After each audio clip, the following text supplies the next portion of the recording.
The lead contamination problem in Newark's drinking water appears to be nearing a resolution that few could have foreseen in 2018.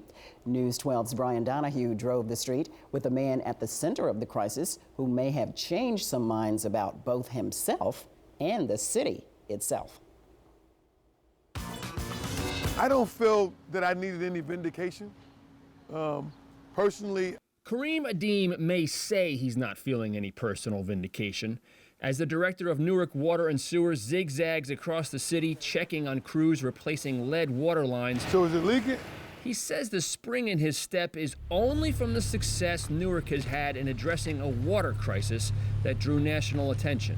We're leading the nation in removing lead service lines. I always thought that this was going to be a 10-year process. Now we're looking 26, 27 months later. We're done.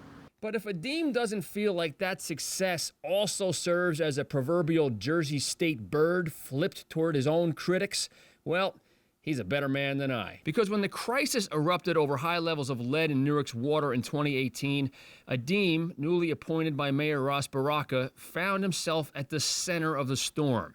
Many of the critics questioning the city government's handling of the crisis quickly zeroed in on him. They cited his lack of an engineering degree and, like this front-page story in the New York Times, his time spent in federal prison more than a decade ago for drug distribution. Did I make any mistakes? Yeah, I made mistakes. You know what? I learned from them. But Adeem had also spent 30 years in the Water and Sewer Department, rising from the bottom to the top. From a repairman, from a plumber, to an equipment operator, truck driver, to a supervisor, general superintendent, assistant director, of operations. His time in those trenches gave him something the PhDs and engineers and outside pundits might have overlooked from their ivory towers. The idea, which he convinced officials above him of, that changing thousands of service lines was not just necessary, but doable. Being able to start at the bottom in the trenches has allowed me to understand that we can do what people say is impossible. We can remove lead service lines. Because I was one of the laborers that was removing them 30 years ago. We've seen how easy it was. I was the one that knocked on the door to get a homeowner to come out.